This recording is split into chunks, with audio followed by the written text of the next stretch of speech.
ಓಂ ನಮೋ ಭಗವತೆ ವಾಚಸ್ಪತಯೇ.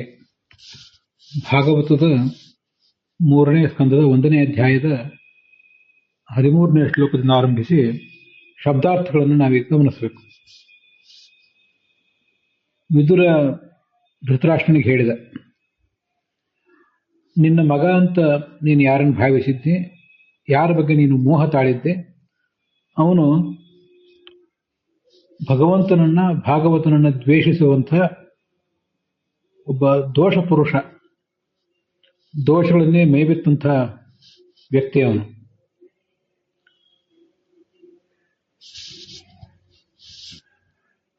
ಕೃಷ್ಣನಲ್ಲಿ ಭಕ್ತಿಯನ್ನು ಮಾಡದೆ ಅವನಿಂದ ಯಾವತ್ತೂ ದೂರ ಇರುವಂಥವನು. ಮತ್ತೆ ಲಕ್ಷ್ಮೀದೇವಿಯ ಅನುಗ್ರಹ ಈತನಿಗೆ ತಪ್ಪಿ ಹೋಗಿದೆ. ಅಂಥವನನ್ನು ನೀನು ಮಗ ಅಂತ ಮನೆಯಲ್ಲಿ ಪಾಲಿಸಿಕೊಂಡಿದ್ದಿ. ನಿನ್ನ ಕುಲಕ್ಕೆ ಕೌಶಲ ಆಗಬೇಕು ಅಂತಿದ್ರೆ, ಕುಲಕ್ಕೆ ಏನಾದ್ರು ಕ್ಷೇಮ ಆಗಬೇಕು ಅಂತಿದ್ರೆ ಇವನನ್ನು ಬಿಟ್ಟು ಬಿಡು ಅಂತ ಹೇಳಿದ. ಅಲ್ಲಿ ಸಯೇಷ ದೋಷ ಅಂತ ಬಂದಿದೆ. ಇವನೇ ದೋಷ ಅಂದ್ರೆ ಪಾಪಾತ್ಮ, ಸಕಲ ದೋಷಗಳ ಸ್ವರೂಪ ಇವನು. ಕಲಿ ಆದ್ದರಿಂದ ಸಕಲ ದೋಷಗಳ ಮೂರ್ತ ರೂಪ ಅಂತ ಅದನ್ನು ತಿಳ್ಕೊಳ್ಬಹುದು. ದೋಷೋ ಮೂರ್ತಃ ಅಂತ ಅದನ್ನ ಶ್ರೀಧರರು ವ್ಯಾಖ್ಯಾನ ಮಾಡ್ತಾರೆ.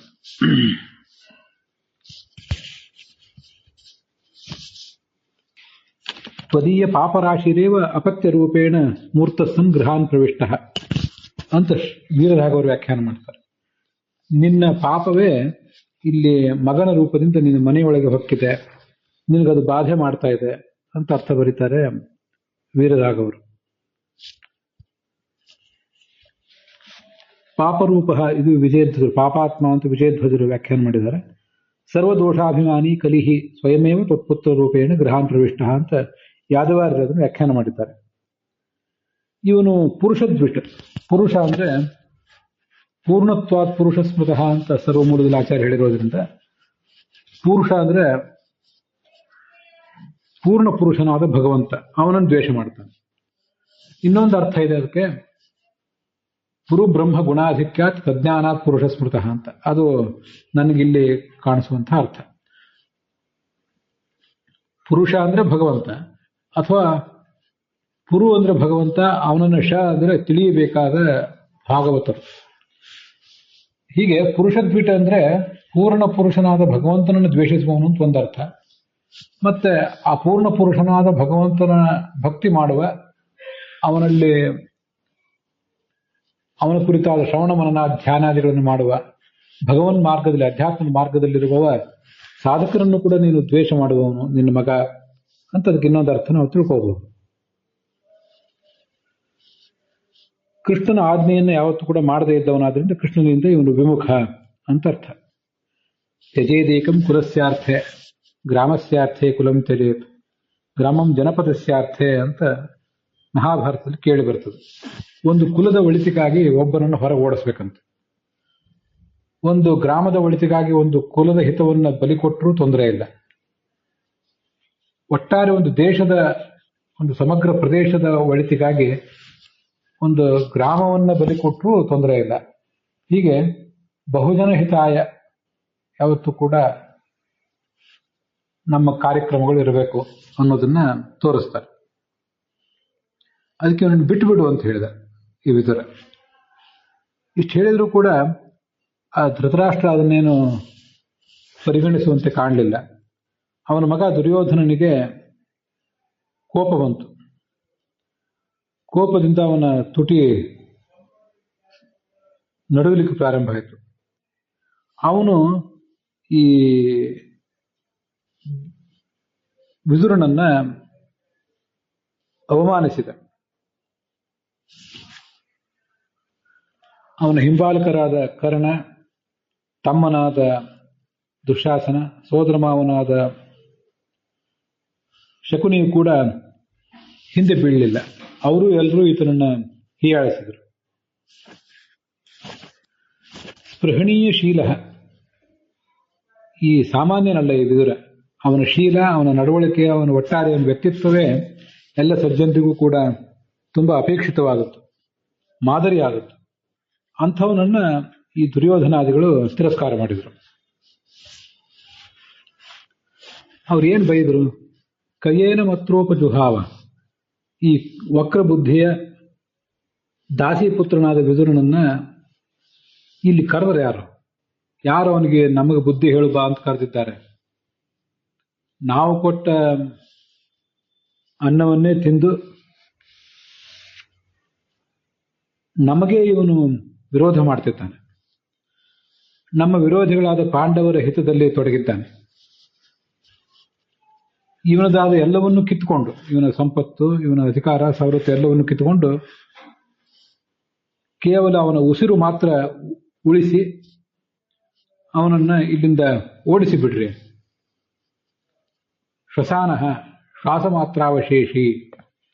ಕೇವಲ ಮೈಯಲ್ಲಿ ಶ್ವಾಸ ಉಳಿದಿರಬೇಕೇ ಹೊರತು ಮತ್ತೇನು ಶಕ್ತಿ, ಅಧಿಕಾರದ ಶಕ್ತಿ, ಧನ ಇತ್ಯಾದಿಗಳು ಯಾವುದೂ ಉಳಿದಿರಬಾರದು. ಅವನು ಇಲ್ಲಿಂದ ನಮ್ಮ ಊರನ್ನು ಬಿಟ್ಟು ಹೋಗಲಿ, ಓಡಿಸ್ಬೇಕು ಅವನನ್ನು. ನಮ್ಮ ಅಧಿಕಾರವನ್ನು ಬಳಸ್ಕೊಂಡು ಅವನನ್ನು ಓಡಿಸ್ಬೇಕು ಅಂತ ಆಲೋಚನೆ ಮಾಡಿದರು. ಪಾಂಡವರು ಈತನನ್ನು ಪಿತೃವ್ಯ ಅಂತ ಪ್ರೀತಿಯಿಂದ ಗೌರವಿಸ್ತಾ ಇದ್ರು. ಅದೇ ಕೌರವರು ಅವನನ್ನ ದಾಸಿ ಮಗ ಕ್ಷತ್ತ ವಿದುರ ಅಂತೇಳಿ ಅವನನ್ನ ಹಾಸ್ಯ ಮಾಡ್ತಿದ್ರು. ಶ್ವಾಸ ಮಾತ್ರ ಅವಶೇಷಿ ಅಂದ್ರೆ ಸಮ್ಯಕ್ ತಾಡನ ಪೂರ್ವಕ ಮುಂದೆ ಬರೀತಾರೆ ಯಾದವಾರ್ಯರು. ಅವನನ್ನು ಚೆನ್ನಾಗಿ ಹೊಡೆದು ಬಡದು ಕೊಲ್ಲುವುದು ಬೇಡ, ದೈಹಿಕವಾಗಿ ಮಾನಸಿಕವಾಗಿ ಆತನನ್ನು ಹಿಂಸಿಸಿ ಅವನನ್ನು ದೂರ ಓಡಿಸಿರಿ ಅಂತ ಹೀಗೆ ಅಬ್ಬರಿಸಿದ ದುರ್ಯೋಧನ. ಇಲ್ಲಿ ಶ್ವಸಾನಃ ಅಂದ್ರೆ ಕೇವಲ ಅವನು ಶ್ವಾಸ ಮಾತ್ರ ಉಳಿಸಿ ಅವನನ್ನು ಹೊರ ಹಾಕಿರಿ ಅಂತ ಇದೆಯಲ್ಲ. ಕೆಲವು ಕಡೆ ಸ್ಮಶಾನಃ ಅಂತ ಪಾಠ ಇದೆ. ಅದಕ್ಕೆ ಶ್ರೀಧರರು ಹೇಳ್ತಾರೆ, ಸ್ಮಶಾನದಂತೆ ಅಮಂಗಲನಾದವನು ಇವನು ಅಂತ ದುರ್ಯೋಧನ ವಿದುರನನ್ನು ಬೈತಾ ಇದ್ದಾನೆ ಅಂತ. ಶ್ರೀಧರರ ಅರ್ಥ ಹೀಗಿದ್ರೆ, ವೀರರಾಘವರ ಅರ್ಥದ ಪ್ರಕಾರ ಸ್ಮಶಾನಃ ಅಂದ್ರೆ ಶೂದ್ರ ಅಂತ ಅರ್ಥ. ಪದ್ಯುಹವ ಏತತ್ ಸ್ಮಶಾನಂ ಯತ್ ಶೂದ್ರ ಅಂತ ಒಂದು ವೇದವಾಕ್ಯವನ್ನೇ ಅವರಲ್ಲಿ ಉದ್ಧರಿಸ್ತಾರೆ. ಆದರೆ ಈ ವೇದವಾಕ್ಯ ಪದ್ಯುಹವ ಏತತ್ ಸ್ಮಶಾನಂ ಯತ್ ಶೂದ್ರ ಅನ್ನೋದು ವೇದವಾಕ್ಯ ಎಲ್ಲಿದು ಅಂತ ಗೊತ್ತಾಗೋದಿಲ್ಲ. ಅಂತ ಹಾಗೊಂದು ವಾಕ್ಯವನ್ನು ಅವರು ಉದ್ಧರಿಸಿದ್ದಾರೆ. ಮುಂದೆ 16ನೇ ಶ್ಲೋಕ. ಹೀಗೆ ಕ್ರೂರವಾದ, ಕರ್ಣಕಠೋರವಾದ ಮಾತುಗಳನ್ನ ವಿದುರ ಕೇಳಬೇಕಾಯ್ತು. ಅದು ತನ್ನ ಸಹೋದರನಾದ ಧೃತರಾಷ್ಟ್ರನ ಎದುರಿಗೆ. ಆದರೆ ಕೇವಲ ನಕ್ಕು ಅದಕ್ಕೆ ಉತ್ತರ ಹೇಳಿದ ಅಷ್ಟೆ ವಿದುರ. ತನ್ನ ಧನುಸ್ಸನ್ನ ಅಲ್ಲೇ ಅರಮನೆ ಹೆಬ್ಬಾಗಿಲಿನಲ್ಲಿ ಇಟ್ಟ. ಇದು ಭಗವಂತನ ಮಾಯೆ ಎಷ್ಟು ಅದ್ಭುತವಾದದ್ದು ಅಂತ ಆಲೋಚನೆ ಮಾಡಿದ. ಅಲ್ಲಿಂದ ತೀರ್ಥಯಾತ್ರೆ ಮಾಡಲಿಕ್ಕಾಗಿ ಹೊರಟ. ಭಗವಂತನ ಮಾಯೆ ಎಷ್ಟು ಅದ್ಭುತ, ಎಲ್ಲರನ್ನೂ ಆಟ ಆಡಿಸ್ತದೆ. ಈ ಕಡೆ ಧೃತರಾಷ್ಟ್ರ ತನ್ನ ಮಗನ ಬಗ್ಗೆ ಇಂಥ ಬಲವಾದ ಮೋಹ ಹೊಂದಿದ್ದಾನೆ. ಆ ಮಗನಾದ ದುರ್ಯೋಧನನಿಗೆ ತಾನು, ತನ್ನ ಸಂಪತ್ತು, ದೌಲತ್ತು ಇತ್ಯಾದಿಗಳ ದುರಾಸೆ, ದುರಭಿಮಾನ. ಭಗವಂತನ ಶಕ್ತಿಯನ್ನು ಈತ ಲೆಕ್ಕಿಸ್ತಾ ಇಲ್ಲ. ಇದು ಭಗವಂತನ ಮಹಿಮೆ ಅಂತ ಹೀಗೆ ಭಗವಂತನ ಮಹಿಮೆಯನ್ನ ಅಲ್ಲಿ ಮನಗಂಡ. ಕಥಂ ಈಶ್ವರ ಬಂಧಕ ಶಕ್ತಿ ಜಗದ್ವಿಮೋಹಿಕ ಅಂತ ಹೀಗೆ ಮನಸ್ಸಿನಲ್ಲಿ ಅಂದುಕೊಂಡು ಅಲ್ಲಿಂದ ಆತ ಹೊರಟ. ದ್ವಾರದಲ್ಲಿ ಧನುಸ್ಸನ್ನಿಟ್ಟ. ಯಾಕಿಟ್ಟ? ಧನುಸ್ಸು ತನ್ನ ಕೈಯಲ್ಲೇ ಅವನು ತಗೊಂಡು ಹೋಗಿದ್ರೆ ಪಾಂಡವರ ಪರವಾಗಿ ಹೋಗಿ ಯುದ್ಧ ಮಾಡಿಬಿಡ್ತಾನೇನೋ ಈ ವಿದುರ ಅಂತ ಅವರಿಗೆ, ದುರ್ಯೋಧನಾದಿಗಳಿಗೆ ಒಂದು ಗೊಂದಲ ಆಗ್ತಿತ್ತು. ಹಾಗಾಗಬಾರದು ಅಂತ ಮಾಡಿದ ಅಂತ ಶ್ರೀಧರರು, ಯಾದವಾರ್ಯರು ಮೊದಲಾದವರು ಅದನ್ನು ವ್ಯಾಖ್ಯಾನ ಮಾಡಿದ್ದಾರೆ. ಅದಕ್ಕೆ ಒಂದೆರಡು ಕಾರಣಗಳನ್ನ ಹೇಳಿದ್ದಾರೆ. ಹೇಗೂ ಇವರೆಲ್ಲ ಸಾಯುವವರಿದ್ದಾರೆ, ಈ ದುರ್ಯೋಧನಾದಿಗಳು ಪಾಂಡವರ ಪರಾಕ್ರಮಕ್ಕೆ ಬಲಿಯಾಗುವವರಿದ್ದಾರೆ. ಇನ್ನು ಈ ಧನುಸ್ಸನ್ನು ತಗೊಂಡು ನಾನಾದರೂ ಮಾಡುವುದೇನಿದೆ? ನನ್ನ ಧನುಸ್ಸಿನಿಂದ ಆಗಬೇಕಾದ ಕಾರಣ ಏನಿದೆ? ಪ್ರಯೋಜನ ಏನಿದೆ? ಅರ್ಜುನ ಭೀಮಾದಿಗಳು ಆ ಕೆಲಸವನ್ನು ಮಾಡೇ ಮುಗಿಸ್ತಾರೆ ಅಂತ ಆಲೋಚನೆ ಮಾಡಿದ. ಅಂತ ಅದು ಒಂದು ಕಾರಣ ಹೇಳ್ತಾರೆ ಶ್ರೀಧರರು. ತೀರ್ಥಯಾತ್ರೆಗೆ ಹೊರಟಿದ್ದೇನೆ, ನನಗೆ ಧನಸ್ಸಿನಿಂದ ಆಗಬೇಕಾದ್ದೇನಿದೆ ಅಂತ ಆಲೋಚನೆ ಮಾಡಿದ. ಧನಸ್ಸಿನಲ್ಲೇ ಬಿಸಾಕಿ ಹೊರಟು ಹೋದ ಅಂತ ಹೀಗದರ ಅರ್ಥ. ಮತ್ತೊಂದು ಕಾರಣವನ್ನು ಊಹೆ ಮಾಡಬಹುದು. ಅರ್ಥಸ್ಯ ಪುರುಷೋ ದಾಸಃ ದಾಸಸ್ವರ್ಥೋ ನ ಕಸ್ಯಚಿತ್ ಅಂತ ಭೀಷ್ಮ ಮತ್ತು ಕರ್ಣರು, ಭೀಷ್ಮ ಮತ್ತು ದ್ರೋಣರು ಧರ್ಮರಾಜನಿಗೆ ಹೇಳ್ತಾರೆ ಯುದ್ಧದ ಆರಂಭದಲ್ಲಿ. ಈ ಜಗತ್ತಿನಲ್ಲಿ ಎಲ್ಲರೂ ಕೂಡ ಅರ್ಥದ ದಾಸರು. ಅರ್ಥ ಮಾತ್ರ ಯಾರಿಗೂ ದಾಸವಲ್ಲ, ಅರ್ಥದ ನಿಯಂತ್ರಣದಲ್ಲಿ ಎಲ್ಲರೂ ಇದ್ದಾರೆ. ನಾನು ಭೀಷ್ಮ ಮತ್ತೆ ನಾನು ದ್ರೋಣ ಇವರಿಬ್ರು ಕೂಡ ಕೌರವರ ಅರ್ಥದ ಪಾಶಕ್ಕೆ ಕಟ್ಟು ಬಿದ್ದಿದ್ದೇವೆ ಅಂತ ಅವರು ಹೇಳಿಕೊಂಡ್ರು.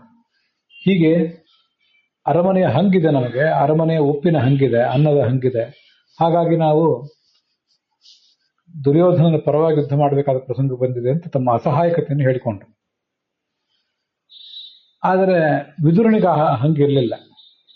ಅದು ಸೋಜಿಗದ ಸಂಗತಿ, ನಾವು ಗಮನಿಸಬೇಕಾದ ಸಂಗತಿ. ವಿದುರನು, ಭೀಷ್ಮನು, ದ್ರೋಣ ಎಲ್ಲರೂ ಕೂಡ ಅದೇ ಅರಮನೆಯಲ್ಲಿದ್ದವರು. ಹಾಗೆ ನೋಡಿದ್ರೆ ವಿದುರ ಮಹಾಮಂತ್ರಿ, ಅವನೊಬ್ಬ ಅಲ್ಲಿ ಅರಮನೆಯ ಕೆಲಸಗಾರ. ಭೀಷ್ಮ ಈ ಧೃತರಾಷ್ಟ್ರನಿಗಿಂತ ಹಿರಿಯ, ಅವನಿಗೆ ಹಂಗೇನೂ ಇಲ್ಲ. ಅರಮನೆಯಲ್ಲಿ ಯಾವುದೇ ಮಂತ್ರಿ, ಸೇನಾಪತಿ ಮೊದಲಾದ ಪದವಿ ಅವನಿಗಿಲ್ಲ. ಆದ್ರಿಂದ ಅವನು ಅನ್ನದ ಹಂಗಿಲ್ಲದೆ, ಸಂಬಳ ಸವಲತ್ತಿನ ಹಂಗಿಲ್ಲದೆ